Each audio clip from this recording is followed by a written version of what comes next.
Good morning, students. Hope you be fine at your respective places. Last time we were discussing the extinction, and we will continue that topic today also. Now, in that last topic, we have discussed what is extinction. Extinction is simply the complete elimination of a wild species. It is a natural process, but that process is very much slow. लेकिन उसमें हमने ये भी पढ़ा, but due to the activities what we call as the anthropogenic activities, or we can say the human activities, जो rate of decline of these species, of wild species, it has become very much rapid in the last 100 or 200 years ago. Now this extinction of the species, it can take place by three methods. It can take place by three ways. First one, that is the natural extinction. एक हमारे पास है natural extinction. Second हमारे पास है that is mass extinction. Third जो हमारे पास है that is called as anthropogenic extinction. Genic extinction. Now we will now try to discuss one by one. Natural extinction. कहा जाता है कि कुछ स्पीशीज दे डिसअपियर, वो खत्म हो जाते, वो नायाब हो जाते हैं.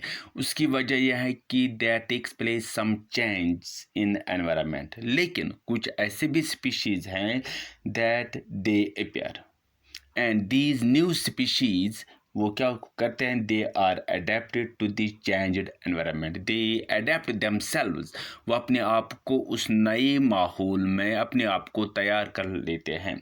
This is called a natural selection, and it is a gradual, it is a continuous process. And ये काम जो है, ये एक्सटिंक्शन जो है, it has taken place millions and millions of years ago, और अब भी चल रहा है. So what happen the natural extinction, की कुछ ऐसी स्पीशीज है जो डिसअपियर हो जाती है. उसकी वजह यही है कि हमारी माहौल में कुछ तब्दीलियाँ आती हैं, एंड कुछ ऐसी भी स्पीशीज हैं, हम कहेंगे कि वो बारसस वजूद में आती हैं, that they appear, and these new species, they adapt themselves to the what we call as the changed environment, and this is called as natural extinction. Now in the mass extinction, कहा जाता है कि several species, many times, बहुत बार कुछ species ऐसी भी होते हैं, several species they disappear. कुछ ऐसे आफात समावी आते हैं, एंड what we say कि कुछ species, जो several species they disappear due to the catastrophes. And ये कहा जाता है कि that this mass extinction, ये बहुत बार हुआ है in the past. I will give a very much example of this, where we will see this mass extinction has taken place. कि जब हमने कहा कि एक टाइम ऐसा भी था ज़मीन पर when dinosaurs were called as the kings of this earth, and they disappear. And what happened them, due to some catastrophes has taken place, कुछ आफत समावी ऐसी आ गई कि वो dinosaurs they will say that they disappear. And उस समय भी कहेंगे कि नॉट ऑन द डायनासोर्स, कि उस टाइम हम ये भी देखेंगे कि there has been the loss of more than 50% of the existing species at that time, at the end of the what we call the Cretaceous period. जो Cretaceous period में जो भी more than 50% ऑफ स्पीशीज वो भी खत्म हो गई. अब आज भी हम क्या देखते हैं कि अब नया एक आने वाला है, that is this the global warming. ये कहा जाता है that it may cause the mass extinction in future, and it is the matter of fear, it is the matter of where we will see जो scientists है, they are thinking about this, that this mass extinction we have to stop this. Third जो है that is the anthropogenic extinction या we can say जो extinction हो जाती हैं due to the human interference, and what we will see there has been the loss of biodiversity takes place. उस हम क्या देखते हैं कि लेकिन ये वाला जो एक्सटिंक्शन है it is very much serious because what we will see, इसमें हम क्या देखते हैं कि ये वाला extinction it takes place very much rapid, it takes place very much fast, it takes place very much quick in a short span of time. What we will see a large number of species they disappear from this earth. It has been estimated at World Conservation Monitoring Center, that is WCMC, World Conservation Monitoring Center. It has been estimated that about 384 plant species which are, जिसमें हम देखते हैं phanerogamus, and about 533 animal species कहा जाता है that they have become extinct since 1600 AD. That means in the last 400 years, about 384 plant species have become extinct and 533 animal species have become extinct, and the total comes to 917 species, both plants and animals, they have become extinct. और ये कहा जाता है कि that this rate of extinction is 100,000 times to 10,000 times higher than the earlier rate. ये कहा जाता है कि अगर यही रफ्तार रह गई एक्सटिंक्शन की 1/3 to 2/3 जो हमारे पास जो हमारे पास करंट स्पीशीज इस वक्त मौजूद हैं, दे will become extinct by the middle of the 21st century. कि अगर यही रफ्तार रहेगी कि in the last 400 years about 900 plant and animal species they have become extinct, which is about 1,000 to 10,000 times higher than the earlier rate. कहा जाता है कि अगर यही रफ्तार एक्सटिंक्शन की रह जाएगी then what we will see that ये कहा गया है कि that about 1/3 to 2/3 of the current estimated species जो हैं they will become extinct by the middle of this 21st century. Now, according to IUCN, International Union for Conservation and Natural Resources, जिसका head quarter Switzerland में है, उस जगह का नाम है Morges. What it has done, it has maintained a red data book. IUCN, International Union for Conservation of Nature, whose headquarter is at Switzerland, उस जगह का नाम है मॉर्गस, and it is maintaining a red data book. And this red data book ये कोई किताब नहीं है, it simply this book it maintains a record of animals, उन animals का, उन species का, उन organisms का which are known to be under threat, which are known to be in danger. अब उसमें क्या देखा गया है, on the basis of the degree of threat, 8 red list categories have been identified. वो कौन कौन से what we see on the basis of this threat 8, what we have see they have made 8 red list categories on the basis of the threat. What are those? First one, extinct. Second one, that is extinct in the wild. Third जो उन्होंने बनाया that is critically endangered. Number fourth, that is endangered. Number five, they have given it vulnerable. Number sixth, that is lower risk. Number seven, data deficient. And that is not evaluated. Last one.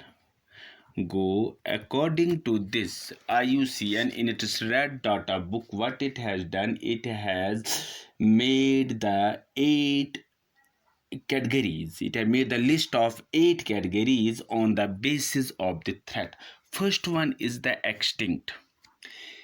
Extinct में हम उन्होंने वही डाले that कि all the organisms, all the species of this, all the organisms of this species, all the individuals of the particular species are no more present on this earth.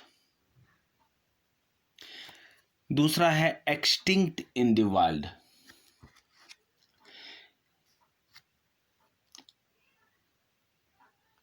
इसमें हमने क्या देखा कि सर्वे की गई है both in the wild, in the known or in the expected habitats, and they have found that no such species has been found.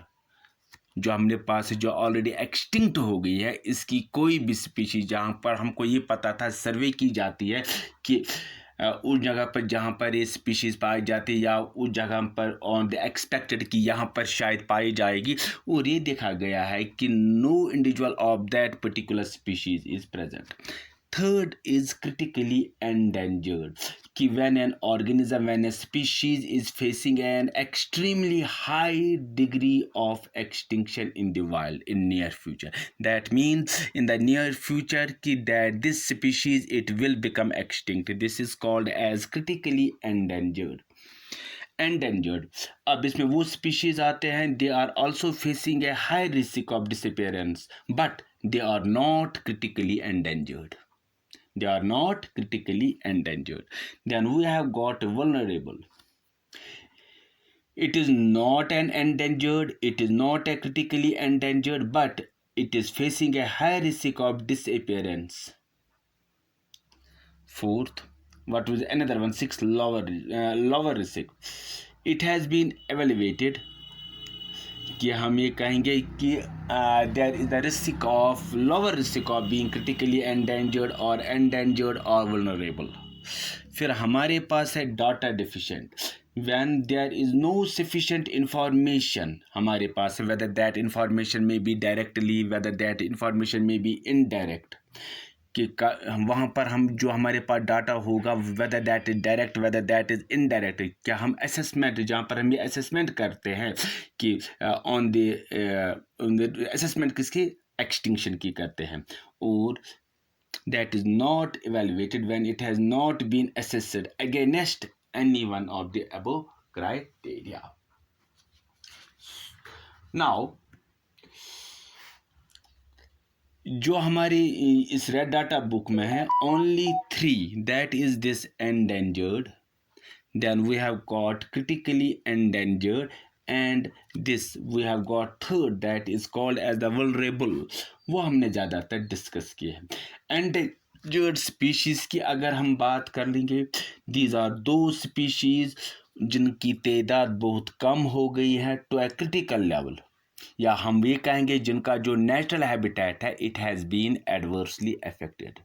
सो अगर ऐसे ही हालात रह जाएंगे कि उनका हैबिटेट भी ख़त्म होने वाला है, उनकी तादाद कम होने वाली है, दैट इन द नियर वो एक्सटिंक्ट हो जाएंगे. रखा याद कि दैट वो एक्सटिंक्ट हो जाएंगे.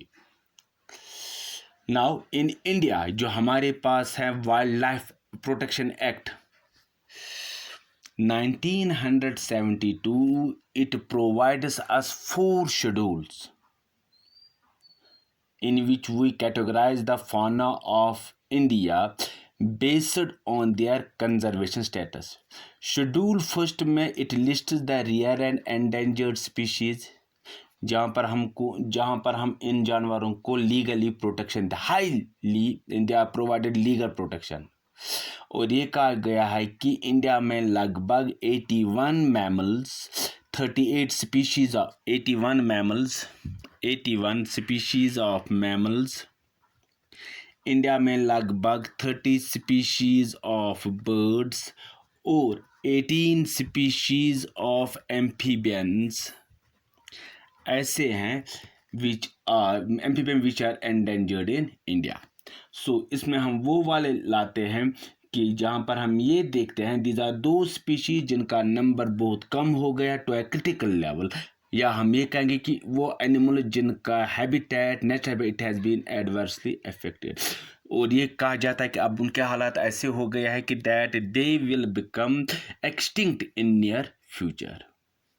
दूसरा क्रिटिकली एंडेंजर्ड में हम वो देखते हैं कि that these are those organisms, वो ऑर्गेनिजम्स हैं कि which are facing extinction rather at a very high risk, which are facing an extremely high risk of extinction in the wild in the near future, वो इसमें आता है। दूसरा हमारे पास है वल्नरेबल में वो स्पीशीज आते हैं कि वो भी बहुत ज़्यादा है, they are in still abundant, but जो उनका होम रेंज जो है इट हैज़ बीन, जो उनका हैबिटेट है it has been adversely affected, जिसकी बदौलत से वो एंडेंजर्ड हो गए हैं। अगर ये हालात रह जाएंगे कि we will see many Indian species जो कॉमन वल्नरेबल स्पीशीज है they will become extinct. For example we have got blackbuck, for example we have got golden langur.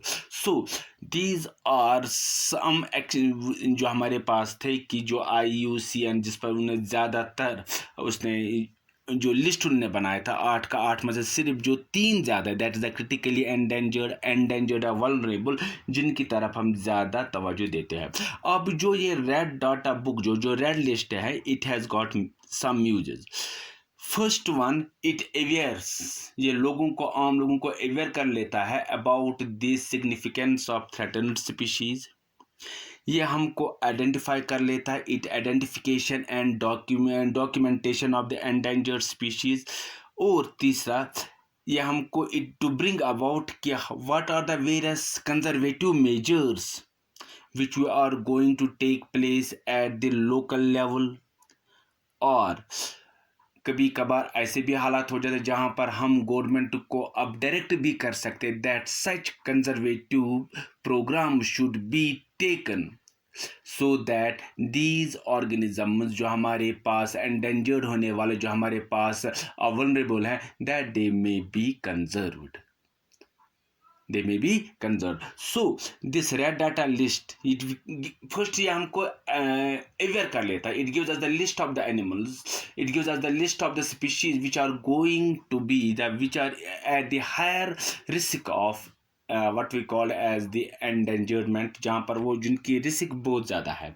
सो इससे हमको अभी भी पता चल जाता है कि जब हम बुक पढ़ते हैं, जब हमारे पास लिस्ट आती है we get aware about the significance of those threatened species.